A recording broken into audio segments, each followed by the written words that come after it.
Good morning. Ngasigi card ki message yung minarase ko. Ngasigi oy na haragadi ko nomajing numit se number ko number se ha mado 156 lere aduga color da na pink color gumba kai gumba dumaina use to be ko nomajing numit se aduga amana aina chak thongba da kaino ma khatang hap haibdo chini angangba gumba dumaina hapiba nomajing numit ke se ko ado ahamada khoi card ahum khatang thokjarage ko card ahum sidagi ama khanbirase ko haidi first card second card third card ko haidi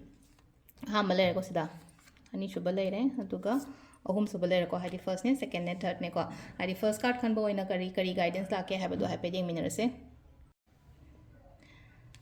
सिलेर को अहम बगी ओइना लेसे को अहम बसे ngasi je thaba ingkhang khatang chinba yai ko thaba ingkhang chinba haidi yamna polum ama puraga chatpagi type ta toise ko aduduna haidi thabak chinba yai haidi thabak se ithanda loina ma puraga tawba ithanda loina ma hotna ba khotpa adumai tawri ko tawba se ko adu yaraga di kitang yen thopiyo thaina taw matam na yen thopi ba haraga di e nang ama ta tawsan biro khochan biro hamna chingba haida imung manung daga haraga so thabak to yen thokpa hai tara ko ithanda aidi haiba tale natraga ai dum tawjage khochage kaina tawbudo mi ama khatang na dum hotna bagi type tam tawbo imung gi thaba ingkhang oro ama oro haidi gram yaubidabagi adumbai mongdani ko silai se thaba yumgi oiro natraga office ki oiro ko silai se ko sida ahambagi card ki keno lere ko haidi ga keno message lere ko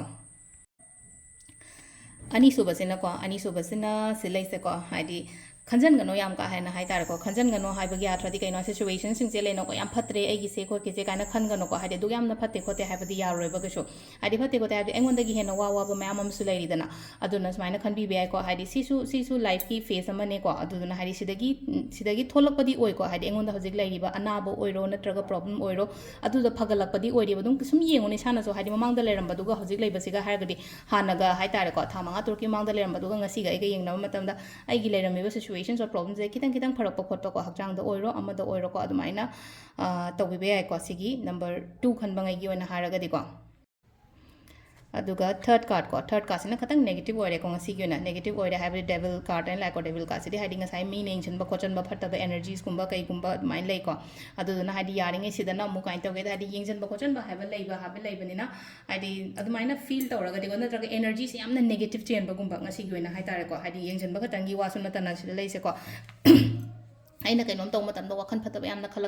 खलपनी खादे नत्रग surrounding की energy से यामना फतबनी खादे ऐंगोंद feel तब खोप अदुमाइन लेरगदि अखोइना रॉक्सोलगुंबा कईगुंबा खतंग लौर हापगन इरु लुथोपिबा खोटोपिबा अदुदुमा तौबा याइको सिजे number 3 खनबगी ओइना हादि खतंग negative ओइरेको ओइबदे अदु सिदा लेरे अखोइगी ngasiगी ओइना कइनोदे डेली कार्ड मेसेज अदुगा टाइमिंग्स ओइ हाइफे हाइजरागेको मैमदा